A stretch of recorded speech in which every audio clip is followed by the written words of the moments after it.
right? And there's so many more questions that we could ask.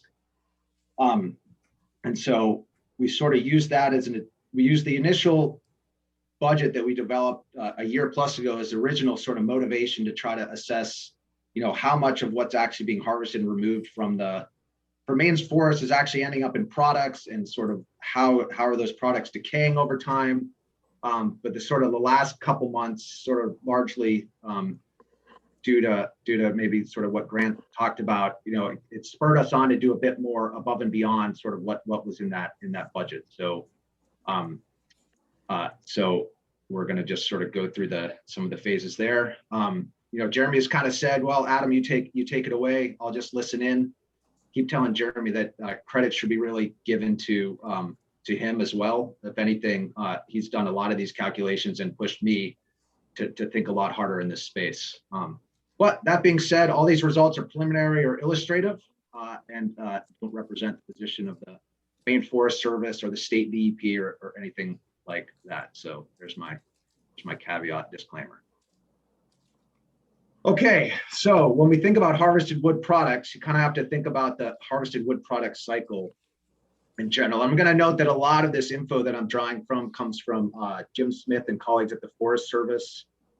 There's a 2006 sort of general technical report that a lot of the accounting that even Grant referred to that they use today to do the national inventory accounting really stems from the Smith and all technical report that has a lot of sort of figures and things about that. So you got trees in the forest, right? They're quantified as growing stock value on volume on forest land.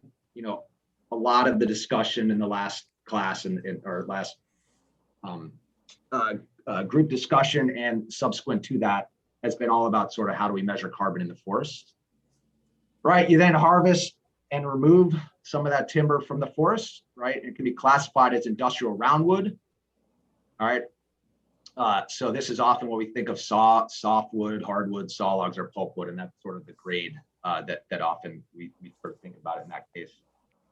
But then there's, again, amounts of that roundwood that get deposited through emissions, right? So again, this is what we might call decay that's playing on the forest floor. Somehow it's lost at some point between sort of felling and making it to the mill, right? Or making it really to the landing if it's harvest and removal from forest. Then we bring it to a mill to be processed. So these are what we think of primary wood products like lumber, panels, or paper, right? Again, in that process, there's some things that are emitted, right? Create sawdust and things like that, or deposited in a landfill. All right, and then those primary wood products are then being manufactured, constructed into things like houses, furniture, end products, right? Some of these end products can be recycled, right? So, basically use, recycled paper to then make other paper, other aspects like that, right? But then ultimately, this is sort of either it gets recycled or it stays in as a working product, or it maybe gets emitted through, again, either some sort of form of decay, decomposition, or ends up again in a landfill. Right. So the key is really to estimate how do we go from this sort of growing stock to ultimately in the end, something that's an end use product, and where are the losses along the way. So to start with that, you really want to think of sort of what's the history of wood harvesting been in Maine.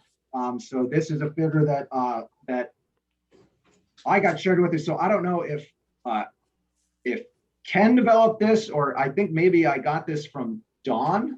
And maybe you guys know more the legacy of where exactly this came from. I think the original figures had something going back as far back as 1850. And there was a consistent annual estimate back to 1904. But anyway, this sort of looks at the stream of products of sort of like, roundwood grade products that have been harvested in Maine basically over the last century.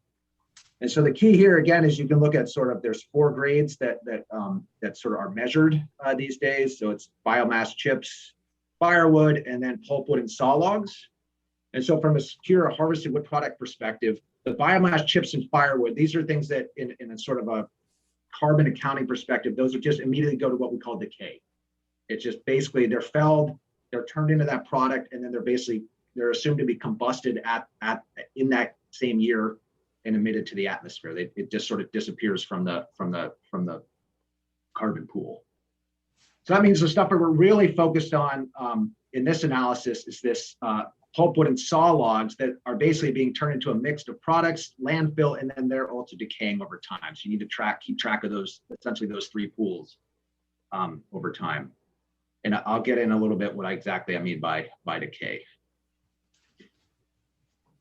All right, so what you can do is, right, so you can think, well, okay, you got a saw log, you got a pulp log, right? And then that can be turned into different primary products and then also be turned into sort of end-use products, right? And each, depending on what type of product it's turned into, it also has a certain level of decay in terms of when it basically leaves from being an actual product and then goes into the landfill or decays, right? So these are, again, numbers that come from Smith and al. This table itself in figure was borrowed from the Forgate tool that John was a member of creating.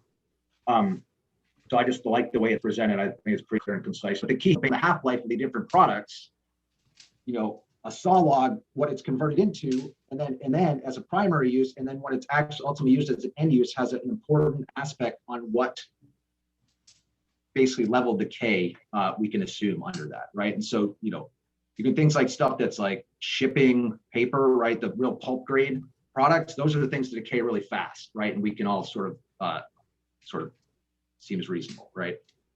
In the middle of grade, it's things like sort of repairs and furniture, you know, and then it comes back to more durable buildings, multifamily homes, commercial buildings, and then single family homes have the longest half-life of about 100 years. All right, so that, you know, basically, ideally, you know, you want to know, you know, Forest Service is good at measuring whether it's a saw log, pulp log, biomass chips, right? The next type is a little bit harder, right? We don't exactly know what stuff's being turned into, right? So you sort of have to just make some assumptions based on sort of average consumption of these products, like in this part of the country, which Smith and all do, and we rely on that. So if we take that and we just sort of say, well, on average, we know that, you know, saw logs are produced into like a mix of these products and pulp logs are produced into a mix of these products. All right, then we can look at basically in aggregate, what are the sort of four major pools that these are being converted into. And so to understand this figure, let's just work with saw logs, is that there's four major things that, you know, at time of felling, right? So it's years since harvest, a proportion gets put into basically this decay. It's emitted without any energy, like, so it's not being used for energy. It's not really used for anything, just sort of lost in the system.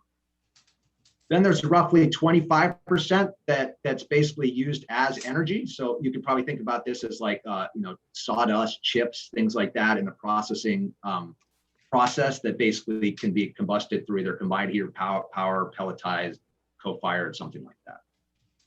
Then there's the products then there's the aspect that actually gets turned into something that then gets delivered, you know, somewhere else for at least some level of sort of durable use. All right, and the stuff that stays in use is the blue, right? And so that's decaying over time, again, based on what sort of the distribution of what it's turned into. All right, but as a lot of that also decays, right? So you think you sort of, you know, throw out an old chair, right? Throw it in the dump, or you have like construction and waste debris, that type of stuff, right? All that gets thrown in a landfill.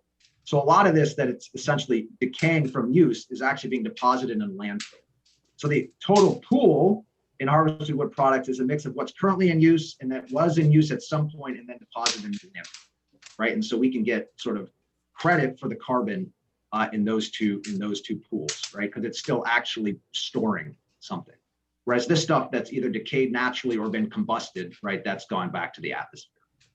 And so, you know, back to going back to the budget that we talked about, so the Maine carbon budget that we talked about, if you look at the sort of cycle of Maine forest products or just forests in general, right, you saw that there was basically the forest ecosystem, there was net ecosystem uptake, right, that went down and it cycled through to the growing biomass and then the products, right, and then there was a decay that went up, right, and so this word decay is sort of representing that loss in the system as a result. So pulp logs, all right, interesting enough, about nearly the same percentage of a pulp log initially is put into a product. All right. But that product does decay relatively fast. All right. Right. Because a lot of it's turned into paper that then has a short half-life. But at the same time, right, the amount of sort of over the long run of, over the 100 years, something that's felled today, it's still about 20% of basically something produced from pulp log is still considered to be stored somewhere in the system, right? Albeit in an actual end use product or in the landfill, right? And so that got Jeremy and I to sort of scratch our head a little bit and be like, well, that seems kind of odd, right? That there's still that much sort of pulp grade products sort of stored somewhere 100 years later. So then we went back to Chris Henniger's and John's and others' tool, and we found a nice little hidden figure that basically again takes some of the Smith numbers, and it shows breaks out these like use curves, all right, into the different products. And the interesting thing you can see here is that there's a really big wedge. So the black, just a reminder, black here is the black and gray are the stuff that gets deposited into a landfill. All right. And then the yellow, all right, is single family homes. Right. And so the interesting enough is that there's a lot of pulpwood that actually hardwood pulp that is assumed to go into single family homes. Right. And so that's really what's driving a lot of that this curve here, not going down nearly as much as you might assume, right? And so that's sort of what's driving. Adam? Yeah. Can I assume, it just occurs to me to wonder, a significant amount of that would be what's going into OSB? Yeah, you're ahead of the curve there. Oh, pardon me, there we go. Right. So Lloyd, thank you. So we went back and said, okay, what exactly is that going into, right? And the best sort of source that we can quickly find to do that is this paper. Again, it's 25 years old now by McKeever and Phelps, but it basically looked at composition of single family homes in basically from 1950 to 1992, right? And it looked at sort of how much of softwood versus hardwood is going into different, and then what's making up those different proportions. So there's a lot, as Lloyd pointed out, in structural panels that's going to OSB, and then also I'm assuming a lot of that could be going into particle board in the non-structural panels, right? And so the amount sort of structural and non-structural panels is non-trivial in that sense. So I think that's really where we're getting that a lot of that sort of yellow band. So I don't know if anyone else has any other insight on where you think pulp could be going, but I think Lloyd, you and I are sort of on the same page there. Another question hits me on the panel side. At one time, I took it that a lot of the particle board was manufactured in this country, basically out of sawmill residuals. It was dry planer shavings, sawdust, and so forth. And I believe that's still true, but I have noticed that some of the recent particle board mills are starting to use roundwood now. And I don't know how big a trend or how big a change that is, but I wonder if the changes since the early 90s and today are getting reflected in this, some of these shifts. And these days, I believe that half of the structural panels produced in the country are OSB now, and the other half is traditional plywood. I expect they're aware of this. Yeah, and I think you're right, Lloyd. And some of the limitations with a lot of this stuff is, I keep pointing out to Smith 2006, which is really based on data from around 2000. It says some of the stuff that we're still using is 20 years old, right? And I know it takes a while for the forest industry to evolve, but that being said, I think you're right that the Forest Service and others are due to sort of update some of these things, which could ultimately shift sort of the composition of what these different wedges might look like. Regardless though about, whether or not we say it's pulpwood grade, and instead, that should really be tracked somewhere up here, in one of these as well, right? I guess the thing is ultimately, moving this wedge from here to here is still going to be overall, it's still going to be the same sort of total composition, right? What's really a matter of whether or not you're shifting, the overall composition. Is this completely disappearing, or is it just ultimately being moved on to a different product? I'd like to intervene with a question for Ken, because I've talked this over with him a couple of times. I've had occasion to ask him, does our timber cut report count what's going to the OSB mills in the pulpwood column or some other way or elsewise. And I've asked some of the Forest Service timber product output people the same question from some of the other big OSB states.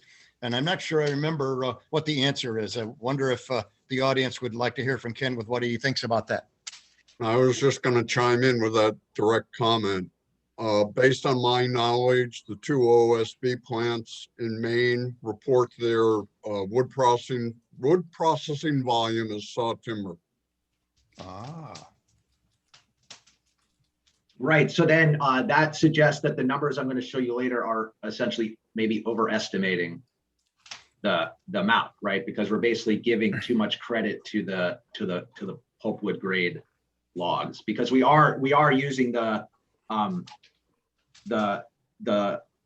processing report as the guide to then say how much carbon is in there. So, and Jeremy, I think you noted that as well. And we did note that that's something that we'll have to think about adjusting in the next iteration. So thanks for confirming that, Ken. It strikes me as, I mean, if I hadn't looked at the headings here, I would have thought that the hardwood graphs were upside down, right? More of the hardwood saw logs is going into the landfill than the pulpwood. Now, what sense does that make, actually? How do we explain that? Yeah, because a higher proportion is be putting into, you got to really look at the wedge in year one, right? So the wedge in year one is determining the distribution of products being made. So there's a lot of other products, repair and furniture, and shipping. So then you go back to look at what the decay curves are for those. Okay. They're all here, right? So as a result, the decay is a lot faster of those types of products than the single family home. So it's transitioning a lot faster into landfills. So it must be mostly pallets and stuff, huh? I guess. I think that's part of it.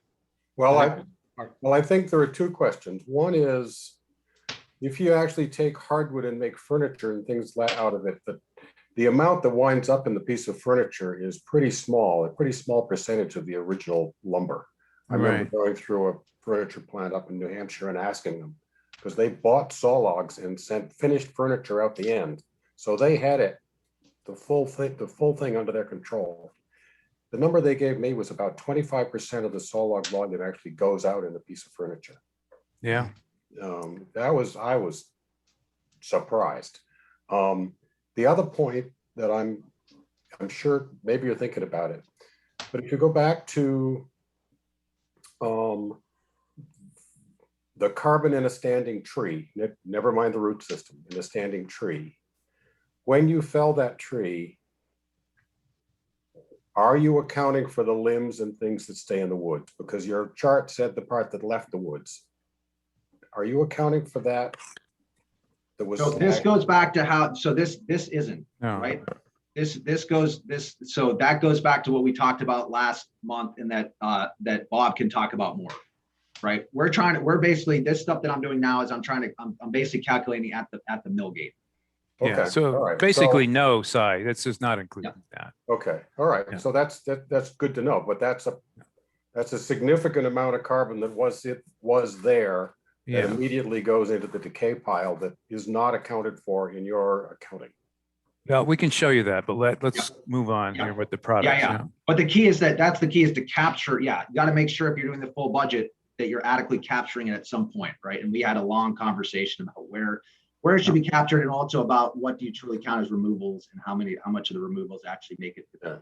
I mean, you're definitely removing mill it. You're just leaving it in the woods instead of taking it out. Oh, yeah. Okay, thanks. Yep. Okay. So if you can just take those curves, get rid of all the wedges and everything, this is just a good way to just show consistently over, something harvested in year one. All right. Even at, when you shift toward sort of like at the roundwood level, this is sort of the proportion of the actual original harvest that's stored in something, right? In some actual product, right? And then, so then that's showing, and this is highlighting this sort of relatively, slow decay of hardwood pulpwood, driven by the assumption that it's going into OSB and other structural panels and things like that can go into single family homes. All right.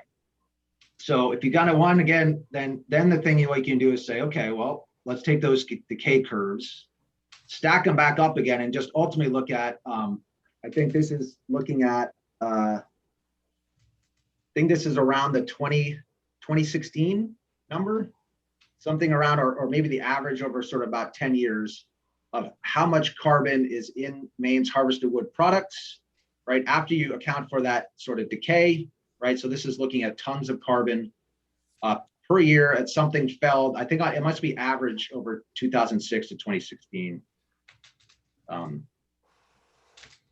maybe it's just the 2016 number. I can't quite remember, but it doesn't really matter, right? It's just saying like roughly you harvest somewhere along the lines of close to 15 million green tons that gets converted into dry carbon. Then we lose some even in the process. And finally, we start with this that sort of leaves the mill.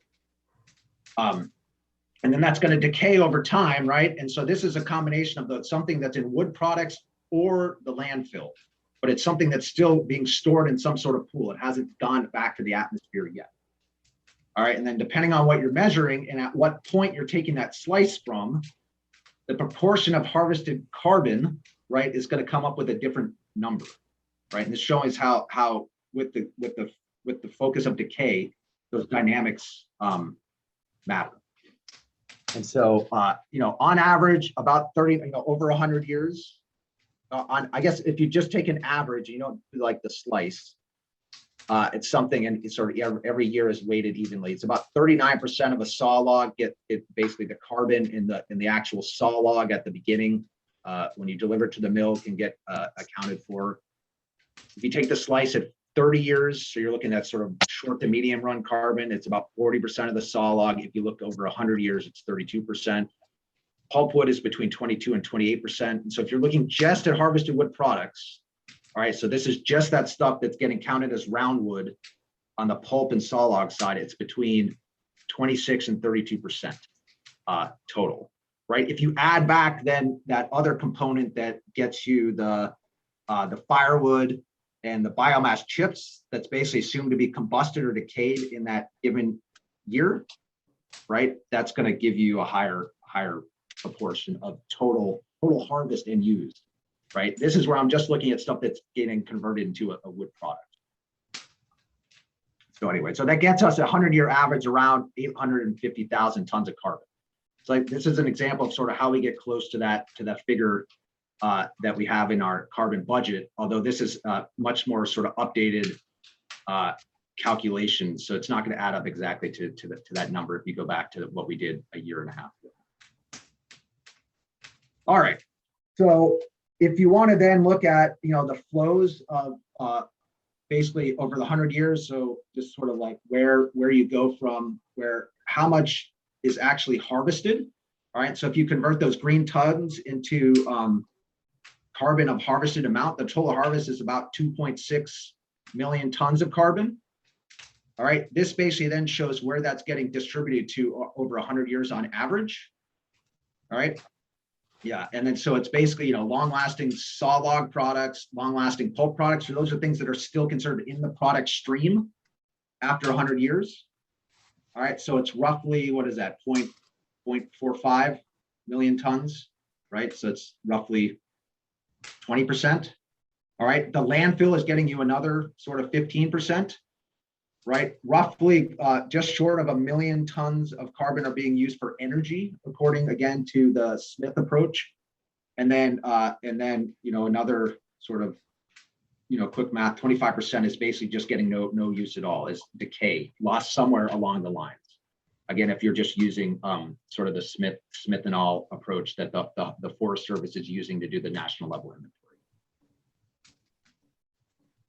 So the thing that Jeremy and I then got to thinking about while we were chasing our 4-year-olds around on bikes or whatever over the weekend is going, well, what if we went back to that original figure of, we know Maine harvests historically over the last 100 years, right? And we actually just took every single year to based on the pulpwood versus saw logs, put them into those generalized decay curves, and then basically looked at the annual fluxes associated with that products entering the pool products going into landfills and then looking, taking the difference of the annual flux over time, what does that actually mean on sort of just a historical basis, right? And so what we get is that you can see something that looks very similar to what the sort of distribution in terms of total green tons look like from historical figure, right? Where we sort of, our forest carbon, our harvested wood product carbon sort of peaked in the sort of late 80s, early 90s when harvests were high. And now we're reaching this period where we're harvesting sort of, 20 to 25% less now than we were 2-3 decades ago, right? And so then that's sort of allowing us to assess sort of where things are, right? And so this is where you can then compare this to what's in the actual forest ecosystem, right? And look at the comparison across the two, because if you harvest more, right, that's going to have effect on the forest ecosystem. You don't harvest as much, right? You're going to have, in theory, all else held equal, more in that ecosystem. But this is a way of getting at that. And what I wanted to do is just do sort of a 10-year moving average to get an idea of what this kind of looks like, to sort of smooth out some of those fluxes that are happening year on year. The interesting part is that in some cases, saw logs and recently pulp log use is basically a net source, meaning that we have more leaving that in-use pool and going either into landfills or decay in some of these periods than we have actually entering from the woods and being processed. So it's just another thing to understand that sort of flux. But all in all, a lot of that, what starts here in the in-use case, gets put into the landfill, right? Which is why you need to account for both pools to really get the total amount. So then the last thing I sort of wanted to do is just say, okay, this is all about the wood products side, but again, it has to do with that dynamics of wood products versus forest ecosystem. So I added this back on to one of the figures that I think I showed towards the end of our discussion last time, where the Forest Service has used FIA sort of pretty lumped together in terms of the periods they're measuring things over, which is why it looks pretty smooth here. But it's looking at basically used FIA to look at sort of, again, annual average fluxes from the forest ecosystem. And then I just added our forest product, harvested wood product calculation on top of that. So, from 1990 on.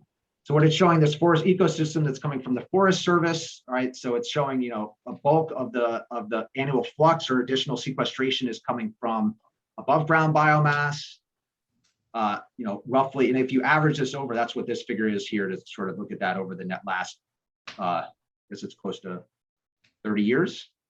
About half of that flux is coming in the form of growing stock above ground biomass. 11% is coming from below ground biomass, and then 9% is coming from deadwood and litter, right? So it's roughly 70% of the total annual carbon flux in Maine is coming from basically the forest ecosystem side of things. All right, and then roughly 30% is coming from basically what's being either in use or put into products based on pulpwood and saw log use. So that's just, and then so ultimately then we're getting at, in terms of if you add that sort of up, depending on what year you look at, you're getting anywhere between 2.5 to 4 million tons of carbon sort of annual flux, or that's additional carbon sequestration per year, accounting for both, what's growing and decaying in the woods, the flux there, plus what's sort of going in and out of product streams. So, what Bob's going to talk about, this number is a little bit higher. Forest Service, I think, is about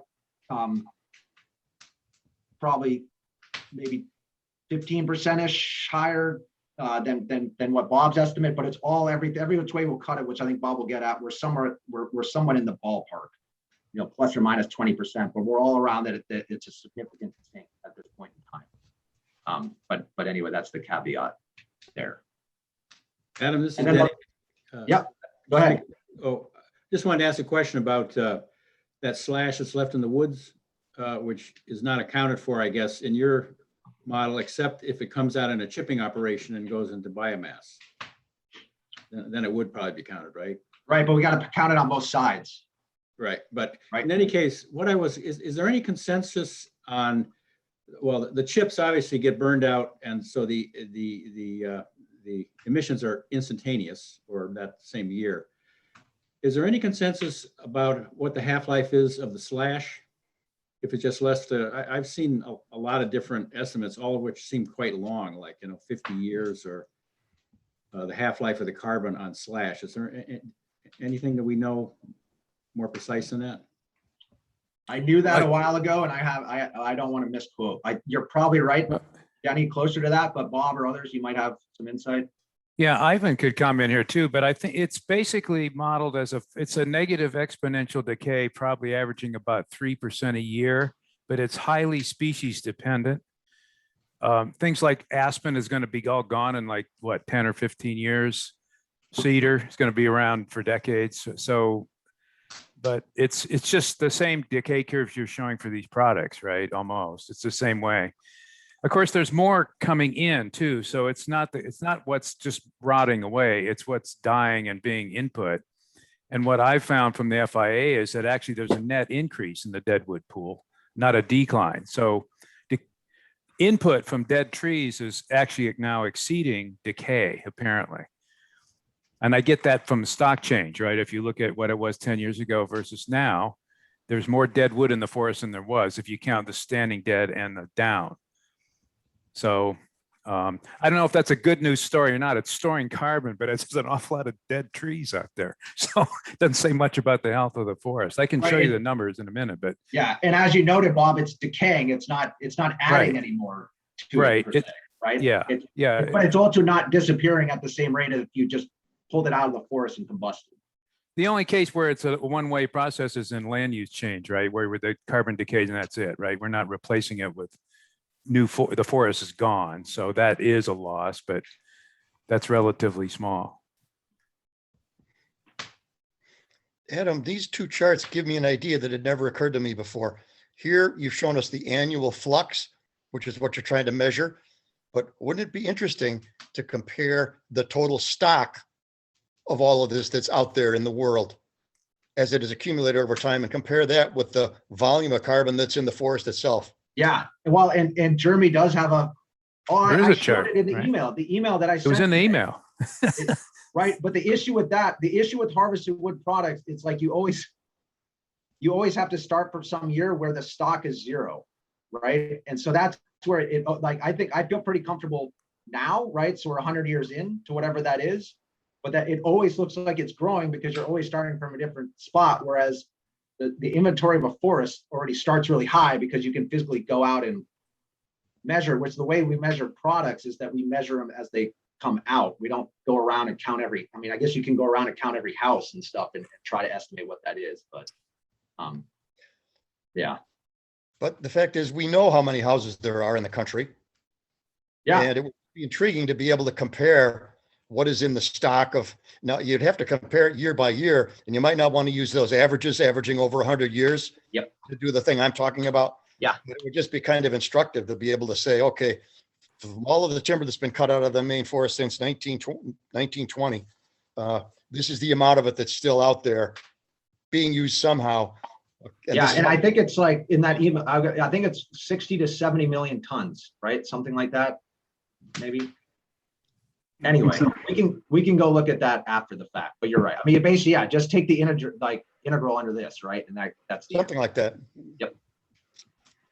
So that's that. And I want to just conclude with this thought piece, right? So we always, one of the big things about like sequester more carbon, right? In wood, like one of the advocacies is to say like, let's get rid of some of, let's keep more saw log, keep more wood on the stand until it matures more, right? And put it more into products, saw log, longer lasting durable products, right? And that's a way to basically increase our overall carbon storage. Well, if you just take the generic curves that we have in Maine and you say based on 2016 100-year average, we're not going to harvest any pulpwood that year, but we still want to meet whatever sort of green ton expectations. So you just shift all that, whatever the tonnage that we removed in 2016 from pulp logs, and just say we're going to make that up for that by doing in saw logs, not worry about the other dynamics. How much more carbon are you going to expect to see in the sort of in the pool over this 100-year average? And it roughly increases by about 15%, right? And a lot of that stems from this assumption, which I think now that we've sort of confirmed with Ken and others that we can change, but it's the assumption that already a lot of pulpwood is going into single family homes already, right? So at least in the way that this accounting is done. So then if we change that, then this number probably is going to go up higher to maybe the 1.2 range, but I haven't done that yet. So just another way to sort of think about that aspect. But ultimately, like at least 40% of anything you harvest is not being stored for more than a year, right?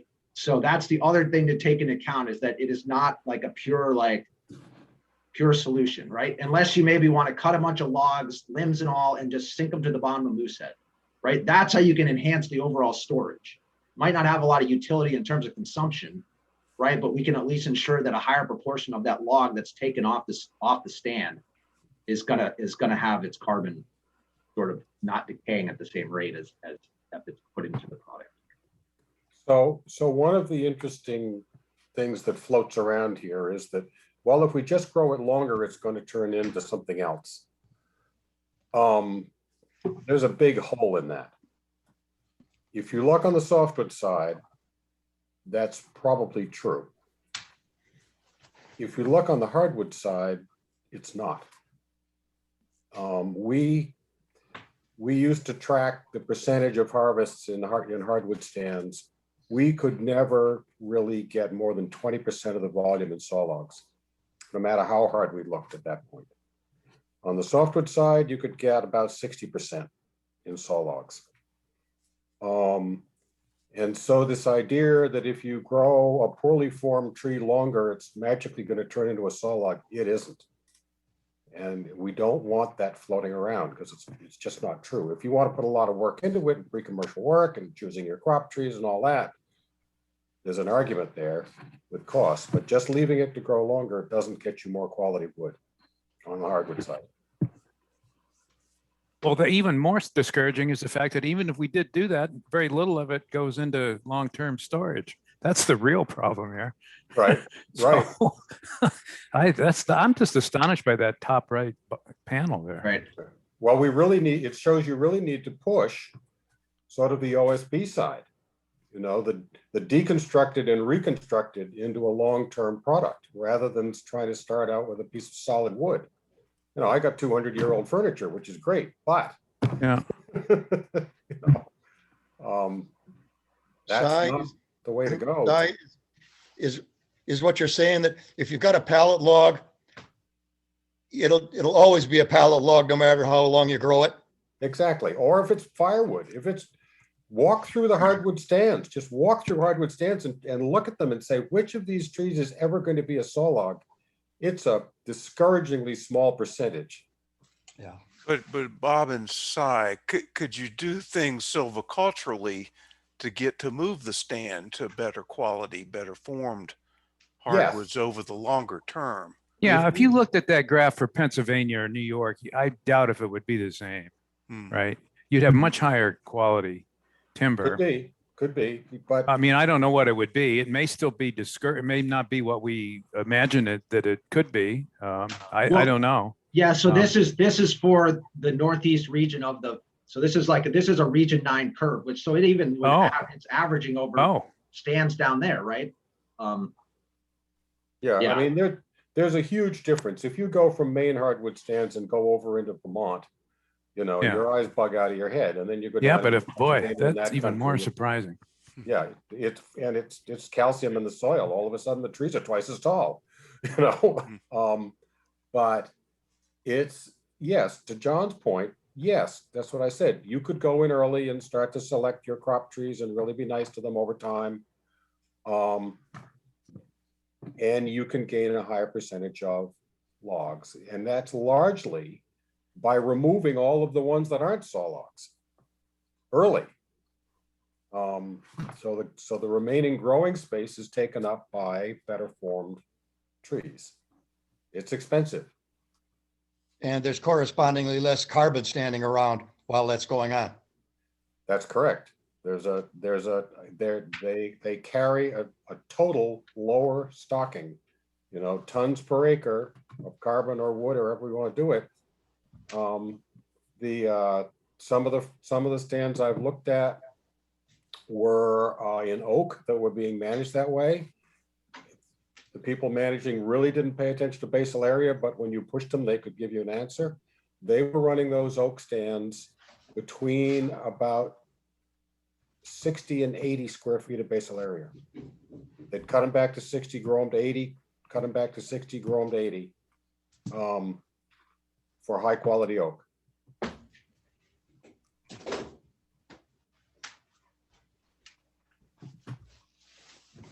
Anyway, that's what I got. So Jeremy, Wow. I don't know if you have any more to add based on some of your thought pieces. Yeah, I don't think I have too much more to add. I mean, I think we're kind of shifting to using the wood products report and the wood processor report.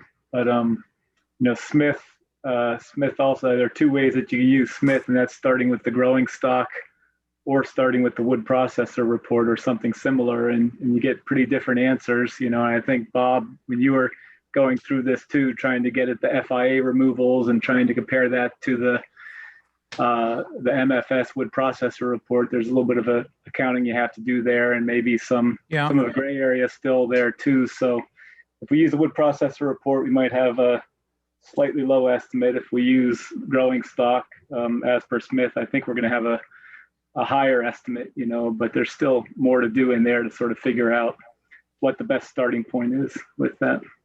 Yeah, I think ahead, my Bob. sense, I've now got the total merchantable wood harvest forest. The processor reports are now 94% of the FIA removals. That's as good as we're ever going to get it. I'll explain how I did that in a minute. Yeah, and that's really encouraging, I think, because Yes, it gives me a lot of faith in the wood processor report, and I don't think a lot of people Right. have that much faith in the wood processor report. Well, but I it's think good, the volumes, I think but the problem with it is the FIA data. If you use FIA for any kind of solid wood products, it's going to be way off, especially for hardwood saw timber. That's where the wood processor reports are helpful to apportion that roundwood harvest into products, right? Because that's actually what's being done, right? So, right. Well, Smith has conversions that does that too. I guess that I don't know if I trust those from conversions FIA, as much. yeah. Well, that's another whole long story, but it's not particularly critical to the carbon, especially if this is the fate of the material. It doesn't matter all that much, sadly. I think that probably I always wondered about why there's so much aspen saw logs harvested, and now I know it's because that's the OSB wood going up there to Huber and LP, right? So now I see that, but and I think with Huber is just driven plywood right out of the flooring market, sheathing market with that Advantech product that they make now, where everybody builds with that, and they can't make it fast enough, and that's all made from aspen, right? And I think you can make OSB from other species. It's just that aspen's been cheap and available, right?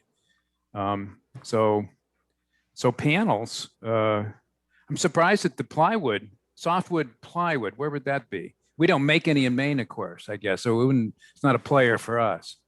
But The South is the big one. The South is a big one now. Yeah, right. Yeah.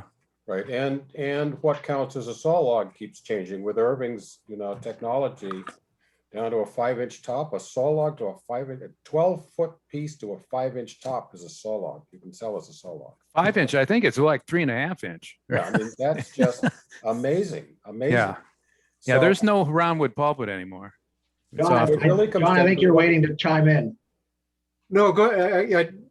I do, but I'll wait. I just want to comment on that. I think one of the things that this 4Gate tool highlighted for me was the importance of landfill management in this whole thing, right? And how these products end up in the landfill, and then how those landfills are managed over time. And while it's not reflected in this here, but in that degradable portion of the landfill, when it does degrade and decay, it's either treated as a methane emission, or you can capture that emission through energy capture at the landfill, and changes that fate dramatically, whether it's methane or CO2 if it's burned coming out of landfill. So just another piece of this conversation is sort of thinking about how landfills play into this whole wood product dynamic as well.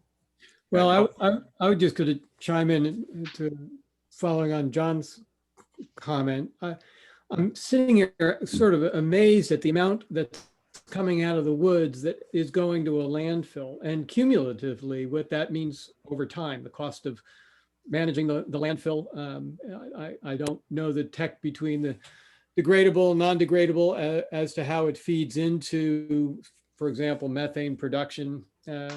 But that's cumulatively, this is happening year after year. That's a huge volume of wood product being stored in perpetuity in these landfills.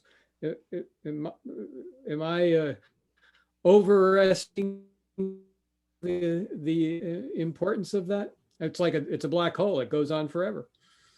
The way it's handled here. Yeah, Adam, why doesn't that black curve just keep on going down eventually? Is that what how come it I think holds- eventually it gets buried, right? So it's got Right, nowhere to decay, right? It just. Right. So from the standpoint of the volume of landfill that currently, I'd be curious about a curve over time of Maine's total landfill volume. Percent of that is cumulatively attributable to the wood products stream. And some of that just is assumed to last forever based on this analysis. And so it never goes away. We manage that landfill forever. Well, it's just kind of like Adam's. A big impact. Let's just sink it in Moosehead Lake. Oh, I mean, this is different in that we're going to use it for a while and then sink it in Moosehead Lake. Right. Only we're sinking it in the landfill and not Moosehead Lake. So we're getting some use out of it. Yeah. First.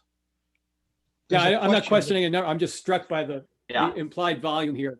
Exactly. So this helps a little bit, Ivan, to help you that again, if we just assume that the first wood product ever consumed in Maine was in 1920, this is showing what the stock, this is the stock over time. So this is getting at Lloyd's question, right? Mm-hmm. So the landfill is the dark blue and the dark orange. Yeah. So, whoops. Now, back when I was working on this stuff, it seemed to me that the things were changing, and I wonder if some of these factors are still current. People were saying to me that in, say, southern New England, a lot of this wood debris that once went into holes in the ground was diverted because the tipping fees were like $100 a ton. Biomass plants were bringing that stuff up to Maine to burn it to make electricity because it made great feedstock with low moisture contents and everything. And so if it's indeed true that recent policy changes and simply costs like tipping fees have been diverting wood from landfills, then I wonder if those factors are fully up to date as far as what's going on these days. Right. So, and then the caveat here is that really all these factors I'm using are all the Northeast average. So some of this is not going to be 100% consistent with Maine, just like any tool that we're using, right? Yeah. And I got to remember which, how Grant produced sort of like 3 different types of ways to do accounting. We're doing the one where basically it's like, I think, correct me if I'm wrong, Jeremy. It's like, I think we're doing the amount that's processed in Maine. So you can import logs to process it, right? But then we're not assuming that any of this is leaving the state, right? Which is probably also not true. My guess is Maine is a net exporter of wood, right? Mm-hmm.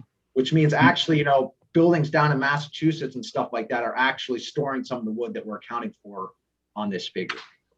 But again, it all matters with how, you've got to choose one accounting method. This is the one that we feel most comfortable with in terms of the data, because we just don't know the sort of interstate trade flows of these products.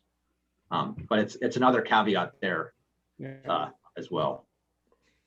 So. Except for 2 or 3 years, Maine's a net importer of wood. Say that again, Ken. That's round wood, right? if you look at all wood products, saw logs, pulpwood, biomass, Maine has been a net importer for all but 3 years out of the last 40. Right, but we're not talking, this is about stuff that's being turned into 2x4s, right? And so that's where we need to measure that, right? So this is being, these are the, yeah, so we realize we're net importer of roundwood, but these calculations are going with what we assume roundwood is being turned into, and then whether or not the product stays in Maine or not. Here we've just assumed that whatever it's, all those 2x4s produced in Irving are all staying within the state, right? Which probably is not true. Guaranteed not true. Guaranteed So not true. generically speaking, we're a net exporter of saw logs and a net importer of pulpwood. Right. But we in terms of produce the more. processor report that we've used, is we're using that what is counted as milled, right? So we know the roundwood that's like that they're then processing, right? But we don't know anything else beyond that, right? So the two caveats here is, one, we're just assuming they're converted into whatever this average product is, distribution in the Northeast, right? And we're also assuming that nothing is leaving the state, right? So those are the two caveats that if more data were available, that we could update this. But both of those you're allowed to do under the sort of conventional accounting standards, right? It's just something to just think about. That makes this, again, another level of complexity. So Adam, help me understand exactly what the question is we're trying to answer. I guess that's what I'm struggling with. I know I trust the numbers that you've produced, given the caveats and all that around them, but what's the question you're really trying to answer? Question is year on year, how much do Maine's forests contribute to our basically overall net carbon footprint? Okay, so if you're going to do that, then you have to include the biomass in the entire tree to answer that question. So you're doing a great job on the part that leaves the forest, and we can bicker about the peculiarities of that.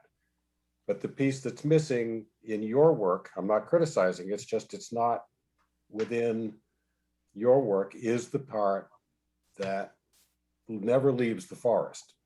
Well, we've talked about that last. We talked about that last time, and Bob is going to talk about that more. So right, but I'm just saying, in order to answer the question, which I believe is the correct question, that part has to be included. Once you've got that, then you've got a pretty decent answer to the question. Sort of. We do have that, and that's what we went over last time. Yeah, I mean, we know, I think, pretty well.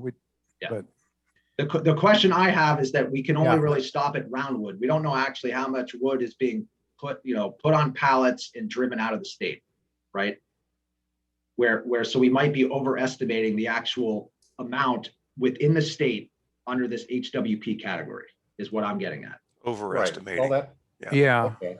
That's for sure. Yeah, that's all I'm sort of getting at there. But again, it comes down to accounting rules allow us to do that if we want, and that's the conventional approach that Grant was talking that most take. So we're following probably the number one most conventional way to do a carbon accounting at where there's geographical boundaries. Right. So, Can you summarize that again, Adam? One other thing. When you work on using all the analysis that I've done uses the wood processor of the wood harvested in Maine, right? Because I have to balance that with the wood, with the FIA data, right? Where the plots are all in Maine, right? You could do the same thing, right? But what you're saying is that you're using all of the wood sawn and processed in Maine, including imports. Yeah, I and guess. so so I'm assuming that part about the felled in Maine, right? If there's a trade, right, then that wherever that counts as decay. Now, whether it's truly decay, it leaves the state boundaries. So in theory, that part's captured in the decay part. And then really we have a flux in of imported wood like Ken was talking about. And then I calculate the products made out of that. So in theory, we do have that net flux that's accounted for in that larger budget that we went over last. Yeah, it's not a huge difference, but yeah. Yeah. Okay. Wait, say that again, because I thought, Adam, we were either using the harvested in Maine or the processed in Maine. So we I wouldn't was use using harvested. these numbers here are processed in Maine. Okay, you're using processed in Maine. Well, Okay. unless Processed, you yeah. change that, because Jeremy, you're the one that basically made the numbers behind this. So, Yeah, this is harvested in Maine on this one. okay, so we can I change mean, that. there's- Yeah, You know, for this stuff, it's not that big of a difference between what's Yeah. harvested and what's processed. You know, it's maybe Right. 5 to Yeah. 10% difference or something Right. like that. but with all this, it's about consistency, right? And Yeah, so, well, we need to just narrow down or just kind of fix a couple of things, you know, but it's the yeah. general numbers. These are all about the good same. questions. Maybe we That can thing with switch Jeremy. to Bob. No, I want to go back to one thing Jeremy just said that was very interesting. Correct me if I didn't hear you correctly, Jeremy. That the difference between what's reported as harvested in Maine and the versus processed in Maine is only 5 to 10%. Well, let me get a That's probably harvester right. report here. Yeah, that's In right. the wood processor report. The Yeah. 2019 wood processor report. It's not that different. Well, that's really interesting, you know, because I would assume we exported a lot more wood than we imported. But as Ken said, we import pulpwood. I was surprised that the numbers were that close together.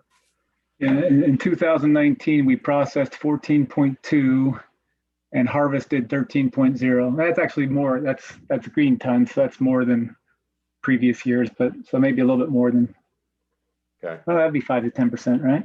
Okay, so that's, yeah. 1 on 14, 1 on 13. But again, yeah, you got to look over at, you know, like, again, any given year, especially in the last few years, have been lots of flux, right, in terms Yeah. of, so. It's just interesting that it's that close. Well, a lot, if I recall, and Jake may be able to address this because he did that work, but a lot of wood moves in and a lot of wood moves out, and then Right. it washes out, kind of, I think, Right. To some degree, yeah. to some degree. Yeah, it's going both ways is the thing. Oh, it's definitely going both. I'm just surprised it washes It's out that as closely close. as it does. Yeah. Yeah. Isn't some wood harvested in Maine, then goes through Quebec and comes back in too? Yeah, as lumber, for sure. It that comes happens. back in as lumber for sure. Yeah, But it doesn't wash out when you talk about carbon because it's softwood saw timber being exported Yeah. and it's more hardwood pulpwood being imported. Mhm, Okay. mhm. right. Yep. So anyway, more things. I think Jeremy and I have noted these. There's more room to improve this, but I'd say we have a much clearer picture now than we did 12 months ago or even 2 months ago.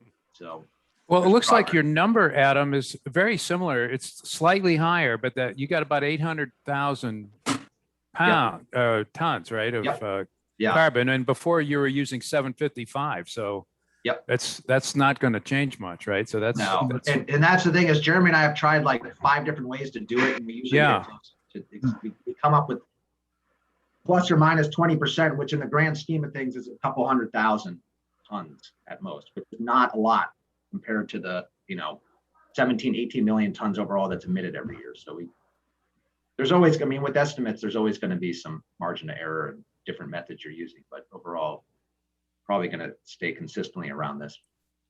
Adam, I think you may be at or near the point of diminishing returns on trying to refine all these things. To me, with anything like this, you have to make some assumptions. And what would be good, given that this is such an abstract and obscure kind of a language, have a sheet in the early part of the report that says, here are our assumptions. And here are where we have uncertainties. And so read these numbers with that in mind and not trouble yourself to try to get to the last 1%. Well, that's what I tell Jeremy, but Jeremy's good at, I just like going back and Jeremy's good at redoing these coming things back over and over and saying, again. well, Though that's what my about style. this? And what about this? And I thought about this at 2 a.m. Should we try that? Adam, from a policy perspective, can you, and since you're the policy guy too, do you see anything that could be done, in the next 10, 20 years to redirect these basic, how this thing works that would get more carbon? What if getting more carbon from wood products? Well, I mean, Either way. and Bob may be able to say more about this too, but since we got a carbon goal and we want to keep the forest industry going too, is there anything we can do to tweak this system? I mean, I think we got to recognize that there's a balance between both of them, right? And, when you and we can talk about forest health and again, transitioning the distribution of saw logs versus pulp logs, both in the forest and what are being harvested. There's more tweaks that can be done per se, but I now that I've done this a few times, I'm not sure I can completely subscribe to like, oh, well, if we just put everything into saw logs, we'll solve the problem and Maine will be carbon neutral in 10 years, right? I think that it's a lot more nuanced than just one focused objective. All right. Especially since we all globally, we use a fixed amount of saw logs. So Maine can produce more, but somebody else will produce less. This is kind of like the leakage issue in reverse, yeah, in a sense. To some degree. And again, it's like, it's going to take a while to transition everything. Even if we take that approach, it's going to take a while to transition everything to saw logs anyway, right? I mean, No, and you're not going to be Yeah. able to. That the biology is against you on Right. that one. The No, thing you're to not. do- No. The thing to do is to decompose it and recompose it. Chip it up and make a board. Don't try to grow a board. Make a board out of little pieces. yeah, so Cy might be right there, is actually figure out better ways to utilize it, which gets it. And besides, this is where Denny always raised the questions, besides maybe just pulverizing it and burning it, right? Maybe we can make more products with those lower grade. wood That's types. the key. That's the key. And then substitute that for, instead of using more carbon intensive materials, it's the substitution issue. In Right. the end, Right. 7.5 billion of us use the same amount of wood every year. So we Right. need to start using more wood for things that are more carbon intensive. That's Yep. how you Well, change. you not only get the carbon intensity question, you also get the longevity question. You get it. You get two good check Well, marks. that's true. And I think Jen's going to interject because I'm sure she's going to have a great point to make us be like, you're right. You guys read my mind. That's exactly what I was going to ask, which was if you had any thoughts, Adam, on how the substitution question fits in there and helps sort of offset the short lifespan of some of those products. Yeah, it does, right? And that's the next level of the budget to understand. And that, it's like, yeah, you might be combusting more, putting into these different products, but if they're take longer to decay than whatever its primary use was or what it's being substituted for, right? Then there's a benefit there as well, right? So that's where, using, generally any type of wood product, it can be better than, steel and concrete and other things that use that level of energy.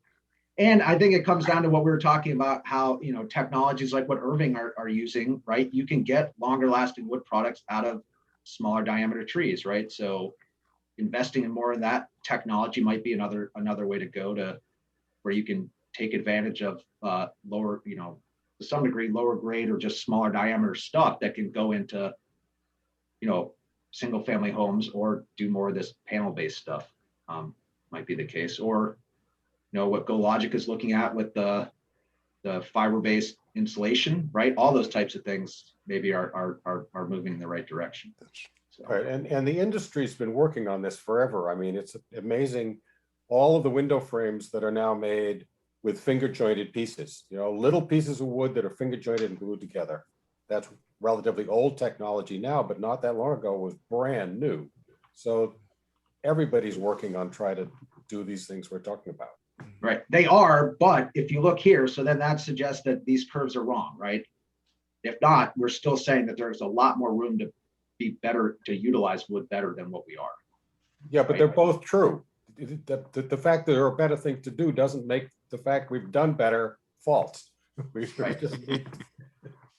Yeah. All right, I think we should transition to Bob to give him more than 2 minutes. Let's go. Bob, can you fill us in? Thank you guys for all that and great questions and comments. Great job, Adam. This is great. Yes, indeed.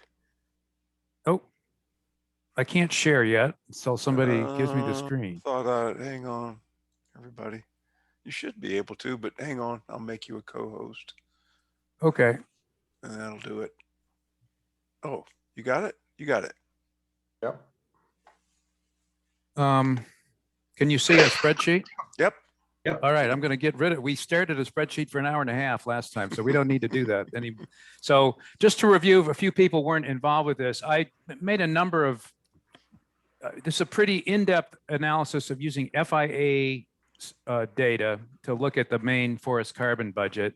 The other thing I did was an extensive attempt to take the wood processor data, break the harvest down by species, process that, dry the wood out by 10%. And then, so you get all these apples, oranges comparisons. And in the end of the day, if you look at this yellow line, this is the final comparison. The wood processor, we cut, this is dry tons now. So if we look over here at green tons, 15,000 from the forest, 14.7 of that is in trees 5 inches and up. For that, we need Ken Lawson's estimate of how much of the roundwood is chipped and how much of the biomass comes from tops, right? And then, so here's the top wood. The big change from last time, I just did this today talking with Stacy. I had the earlier spreadsheet I had 300,000 cords of firewood. That's way too low. That's the number that would come from the processor report. The actual number that she's using, although you don't see it because it's all in BTUs, you have to go back through the calculation. There's like, what is it, 24 million BTUs of hardwood firewood per cord. So if you do that, you end up with almost 900,000 cords of firewood, not 300,000. Are actually burned in Maine, according to that survey data, and what the DEP is using for wood residential emissions. If you do that, so that bumps the roundwood harvest up, and you get back into the main budget here. So you've got add that in, you got 94% of the FIA harvest, which is here, 9.6 million tons of that's biomass versus 9.0 of dry tons of merchantable bowls from the wood processor. I'd call that good enough, right? When you think about the underreporting and everything else, that's as close as it's going to be. The top wood, though, of course, FIA says we're actually harvesting, and this gets the size point, 13 million tons. That's 6 million of carbon. The wood processor only accounts for 71% of that, right? So that much of that is being left in the woods. So that's, in fact, there it is. It's 1.7 million tons. Let me just show you that. I've made some pie charts here. It's much easier to look at these.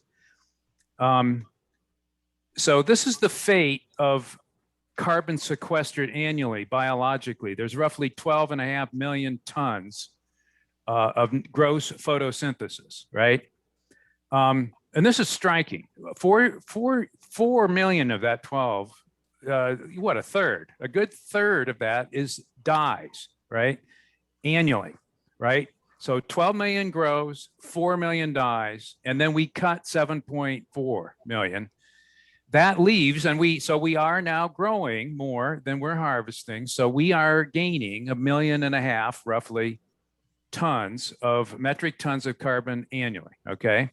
So that you can look at that two ways. It's good that that number is positive, right? But it's only 11% of what we're growing, right? So that you can either way, right? So if we're not going to, right, we're not going to change this, right? Policy wise, some people would argue maybe we should. John's point, and I basically agree with leakage and stuff. It just would come from somewhere else, and we're trying to affect the atmosphere over the planet, not just over Penobscot County, right? So we actually have to build this, right? This is where the carbon's actually being more, as long as this remains positive, we're building inventory and growing stock. So that's a good thing. It could be higher though, right? Adam had a bit of a higher number. But that's not all of the carbon that's increasing, right? If you look at the total stored carbon here, what is the number? Let me get the number. The big number is, let's see, 3.5 million tons, 73% of fossil fuel emissions. Now we add that hardwood firewood back in there. Now we're up to 3.5 million. So here's the way that breaks down.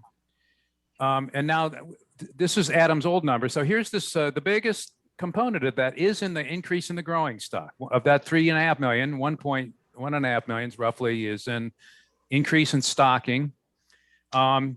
Here's this is if you look at the the standing dead and down coarse woody material on the forest floor, compare that with the last 5 years and the previous 5 years, which is as fine as you can do, we're gaining almost 1 million tons of dead wood. So I don't know what that says about the health of the Maine forest, but so that is, and of course this wood is decaying. The old wood that died 20 years ago is decaying, and this is just brand new into the pool. It's not decaying at all. So this is a net stock change, right? And that's the appropriate way to look at this. As a steady state forest, this would be zero. So with this, right, everything here would be zero. These two would be zero. We'd be harvesting what we're growing. We wouldn't have trees dying any more than are decaying, and the net storage we'd be coming from products, right? I also added, I forgot that when I did this first time, I did not include the litter, the carbon in the litter of the forest floor, and that's a non-trivial number, 500,000 tons change. I'm not sure how FIA estimates that, but that's also increasing, and we need to count that. So we are gaining. This is all equal to what I say, 73% of the fossil fuel emissions, right? So that's a non-trivial number that the Maine forests are now doing. If the products were actually somewhat higher, I mean, you can see, right, if you move the needle up here to 1 million, if it's all saw logs, it's still not going to be a huge hit, right? It's going to change it to maybe 80%, right? It's not like there's a humongous big lever there that we can pull, unfortunately. And I don't think there's anything we're going to do about it. Adam's presentation was just outstanding and revealing the limits to that, right? This is our silviculture, right? What we need to do is build, this is, as I'm writing, those of you get Maine Woodlands will soon see a column where I've talked about this. It occurred to me, I'm trying to write about the silviculture of carbon. The silviculture of carbon at the stand level is almost irrelevant. It's how we build a resource of more stocking. But unless that silviculture is applied broadly and widely and builds a forest which has higher stocking, assuming the harvest doesn't change, it doesn't do anything, right? So you actually have to, I use an example in the article of Maine's white pine forest. And I don't want to get into that now. That may be fruit for another session, right? Which is, I think it's fine, really interesting. But so that's what I've done. So, anybody has any questions about the individual numbers, they haven't changed. I added the 2019 data, right? So I now have full 10 years of data from Jake compiled that. I added that last column in the spreadsheet. So that's now as up to date it can be. That changed very little, actually. When you average this stuff over 10 years, it doesn't do much. So that's the story in a nutshell. Okay. I got a question for Adam and Bob. Adam, I'm remembering your numbers, I know from a year ago, and you've tweaked them a little bit, but I feel like I remember you broke them down into the yellow part here, the net increase in the forest and the storage in forest products. I don't remember you having a piece that was litter and dead wood. Did you, or are these? That was in his decay, I think, right, Adam? I think you just that's just by subtraction that goes into that, I'm not sure. Okay. Bob Daigneault, did I hear you say that silviculture at the stand level doesn't make any difference? Well, all silviculture is at the stand level. Obviously, it makes a difference, but we have to do a lot of the right kind, right? What you or I do on our own land is irrelevant unless it's part of a major program to build growing stock, right? Then that's positive or negative, right? Somebody can liquidate their land down the road. It won't matter much. That'll offset what you and I are probably doing.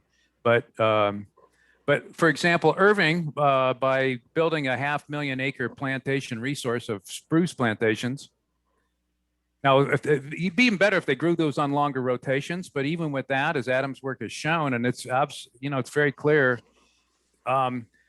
Yes, that a lot of that wood goes back into the atmosphere when you cut it. But in the process of building that resource, there's a lot more stocking 40 years now out there, and half of that's carbon than there is now in that same land base. That's the way you have to think of this as a resource. And then the practices come out of a resource level strategy, right? Then the silviculture comes to play, right? So the main task force that's fretting over these things has to keep in mind that if anything they propose doesn't actually increase stocking at the landscape level, it's not going to move the needle at all. It's just it's not going to do a thing, right? Right, and the paradox is that if you do intensive silviculture, again, the difference between hardwood and softwood, to grow more sawlogs, you often actually reduce stocking. And that's a real paradox you need to get your hands around. That's exactly right, Cy. And I think you'll see my examples in white pine. I haven't written about the low density thinning yet, but if the way I would advocate managing pine is probably a carbon loser, actually. But if you look at the numbers just roughly, if you look at a managed pine resource of 1.2 million acres, which is the I don't know, it's the income from that pine resource once it was area balanced would be 10 times the amount of carbon that you could sell in the California market right now, assuming it was open, at $12 a ton. So the wood's always going to trump the carbon price by an order of magnitude, right? And that doesn't make it irrelevant. It just makes it, silviculture should always be about, first and foremost, growing products that allow landowners to own their land and make money and grow, forests that people enjoy, right? And the longer the rotation, the higher the stocking, that is a good thing, right? I'm not arguing that that's not good.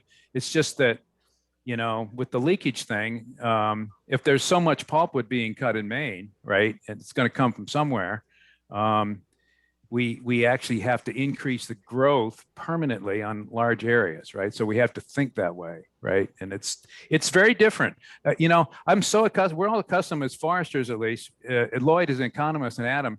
All right, we grow 50,000 board feet of saw timber. We cut it, right? We get all the money, all the saw logs go to the mill, they get sawed, and that's the end of it. We plant another stand and off it goes. If we cut that, now we look through the carbon lens, 60% of it vanishes immediately, and then over time, another 20% of it decays, right? So it's like cutting and only getting 20% of the benefit of growing that stand for 100 years. Only 20% of it ends up being a carbon benefit. Now, that's not zero, right? We should take credit for that. That's as good as it's going to get, though, right? And yeah, we go up to more saw logs, it'll be 25%. Well, so there's a lot of realities here that are discouraging just because of the scale that we need to think about. But it shouldn't be daunting. It just should be, realistic, I guess. And can you tell us anything more about that net increase of dead wood as to where that dead wood is occurring? Is this big old trees that are dying? Is it little trees that are going through the stem exclusion stage and dying? All of the above? Can you tell us anything? Can you see that? Here's the actual query from FIA. This is a inventory year, 5 years. You can do a two-way table from the validator. This is the growth. So if you above ground growth by tree status. Now this is an interesting query. I discovered this sort of by accident. Tree status is is a tree alive or is it dead or cut, right? So you can see. So here we are growing 22 million tons of biomass. Yeah. That's tops. This is above ground. There's more in the stump. Yeah. And then we start subtracting out insect mortality, disease, animal, weather. This is all the wind that's killing me right now. Yeah. Last winter was a brute on my land, dead from vegetation. Man, I don't know what that is. Most of it's unknown. So I guess the FIA crews can't really, the trees are just dead, right? They were alive 5 years ago and now they're dead, right? There's some minor amount of logging damage. And then there's some growth on harvested trees, which is a positive. That's another thing that it's a subtlety, but they do now estimate that. So that gets added back in. So we grow 22 million, but we only get credit for 16 of that million. So I think when Adam did his stock change thing, he started with this number, right? He didn't look at all this mortality. So, so that's what I've sort of added here. If you care about what's going on with the deadwood, then here it is, right? That's about all we know about it, I guess. Well, I'd like to know what vegetation is. Dead by vegetation. That means like raspberries overtopping your spruce plantation, probably. I don't know. I don't know either. It's very now these would be trees 5 inches and up. No, or this they- is 1 inch plus. This is all above ground, live with the DBH. This is all Oh. above ground, which is what you get paid for. That's what we're counting in the carbon inventory. Yeah, Biomass, but- live biomass. Then I bet vegetation is competition from other trees. Yeah, although you think it'd be even higher, right? I mean, Yeah. I don't know. How did they know that, right? I mean, you find a suppressed seedling that's dead, I guess, and call it vegetation. Insect disease, animal, vegetation, unknown other is probably mostly competition, right? Self-thinning, right? So, Yeah, right.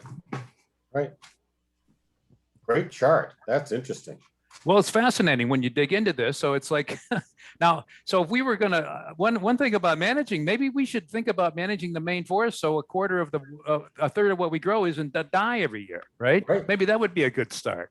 Right.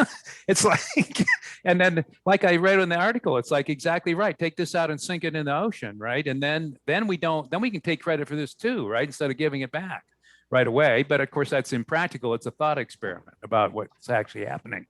If we burned that, right, we'd get this, that would be even worse, right? Because now it decays immediately. It's emissions instead of decaying over 30 or 50 years. So I think that's the landfill message, right? Isn't that the landfill message? I'm astonished too, like Ivan, how much has gone into landfills. But if we burned all that stuff, it'd be even worse, right? I mean, that's a policy decision, but I guess, I don't know. But that's not the forest. That's a different thing. We're not talking about that. So there it is right there. Bob, can you go back to the pie chart that had the big yellow wedge? Can you get back to that easily? Yeah, right there.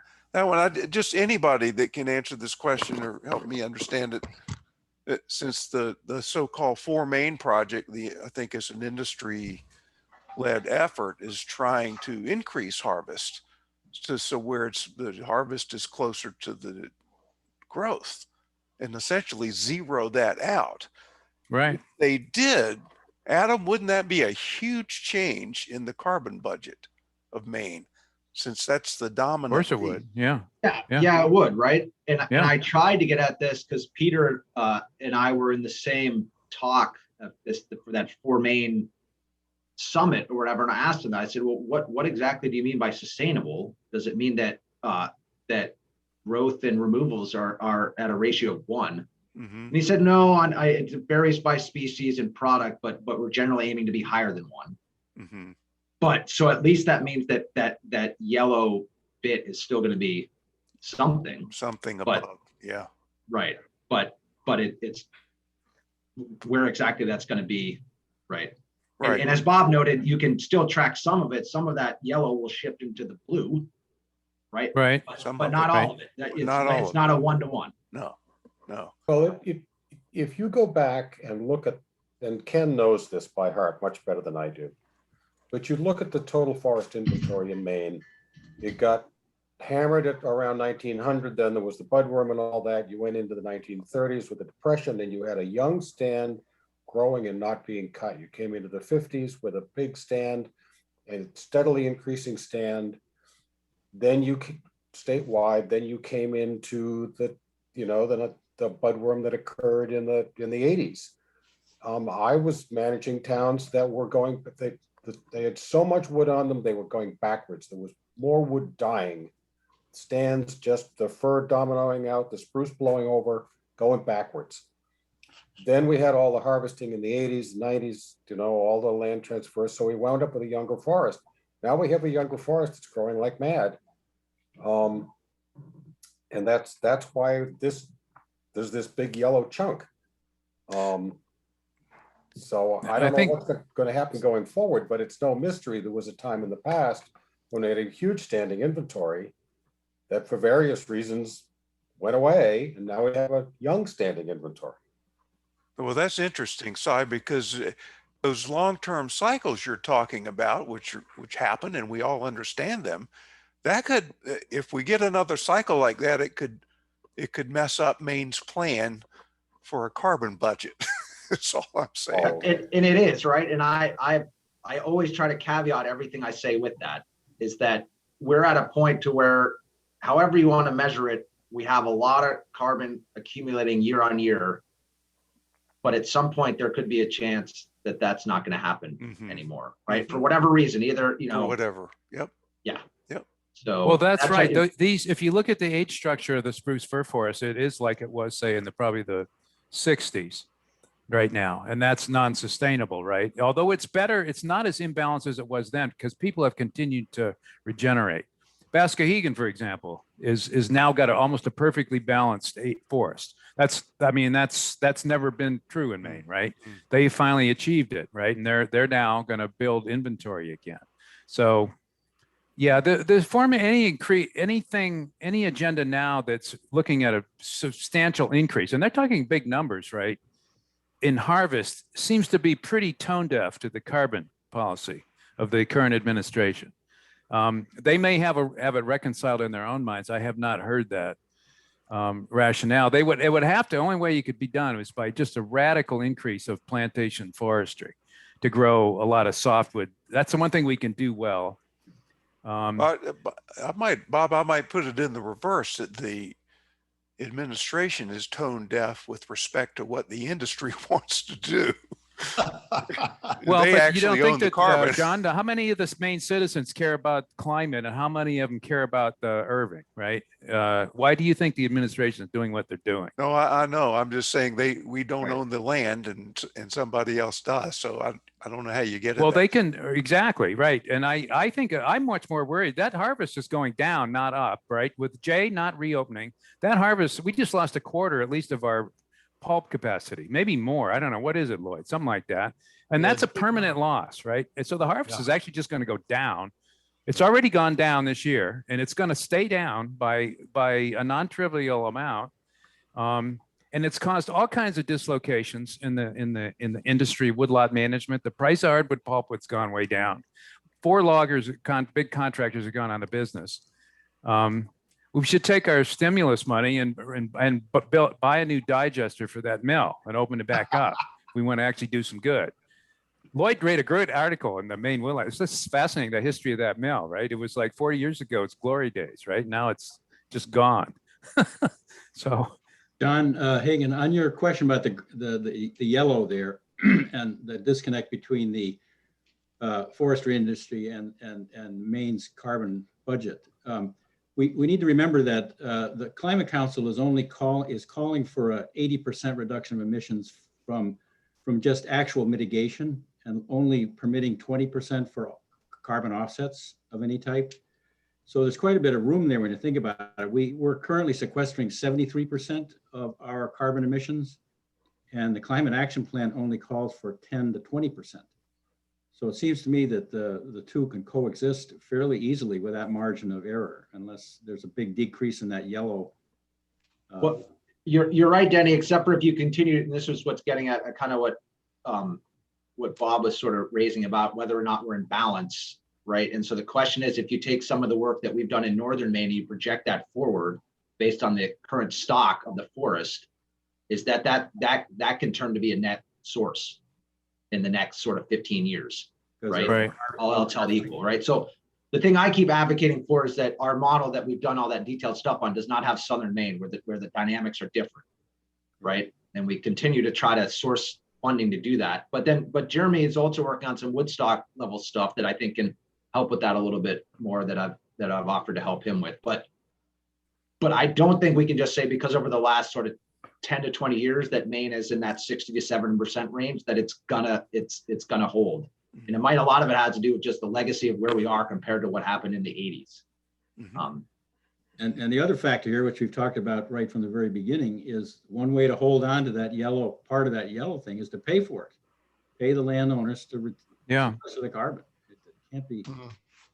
Right. If you raise the price of carbon enough, then it's going to, and that's one of the fascinating things going on at the national level now, is really trying to talk about a price of carbon. And if carbon is truly priced, it's just another forest product that people are going to start to manage for as that.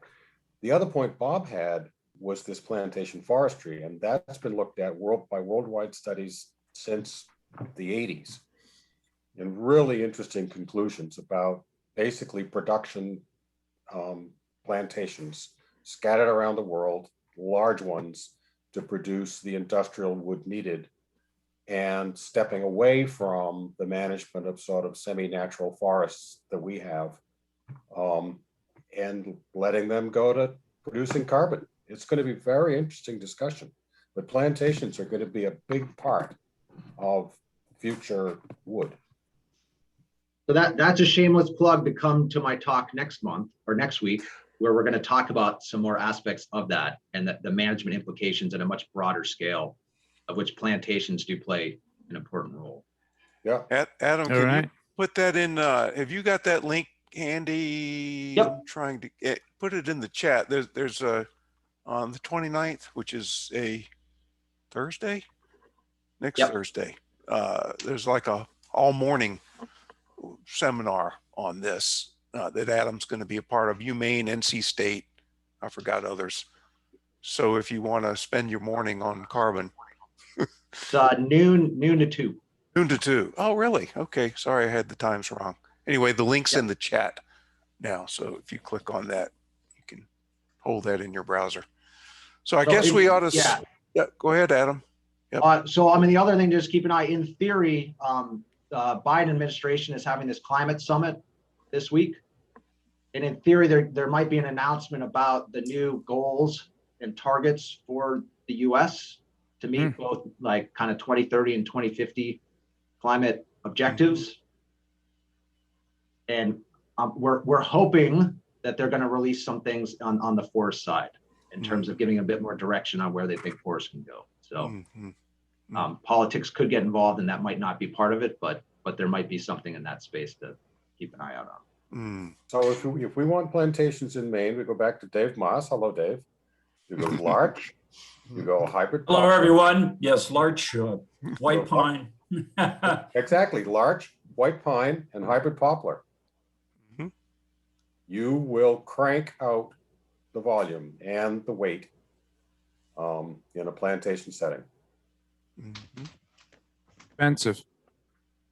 Okay, if anybody, we should bring this to a close. We've gone over, and I want Lloyd to say a few things about next time. But if anybody has a publication or a report or a webinar or something, you can send them to everybody or send them to me, and I'll make sure they get out to everybody. But it's really helpful to have this network watching out for each other and keeping each other informed. So please continue to send things around at will. Lloyd, are you good for talking next time about the social cost of carbon and how that number is calculated? Yes, I've got some material on that that's pretty good. And I'd like to pair it with a presentation, which has gotten a little longer than I planned, but just talks about how does the market price of carbon get determined? What underlies price of carbon in the compliance markets that we keep saying, oh, this is the price of carbon, this is the price of carbon. What actually makes that happen? So I'm ready to do that next time, as long as you and I can agree on a time. I'm going to be away for about a week in late May, but there's room, I think. We'll figure it out. What everybody wants to do. We'll figure it out. And there's a whole lot of fascinating stories that weave together with that. Well, and Lloyd and anybody else maybe we'll watch the Biden report this week, but didn't Biden raise the social cost of $55 from like 10 or 15? That's part of the story. I don't want to give away the story. That's what got us onto this, I think, initially. Yeah, but so that is part of the story. We'll find a date, and probably be late Wednesday afternoon again, someday when Lloyd can do it, but we'll let everybody know. So thanks again, Adam and Jeremy and Bob, especially for all that hard work on those spreadsheets. I don't know how many hours that must have taken you to put together. Now we know something about dead wood that we didn't know before, a third of the Maine forest. So thanks everybody for tuning in. We'll just hang together as long as everybody's interested. Okay. Good work. Okay. Signing off. Thanks. See ya. Take care. Bye. Thanks.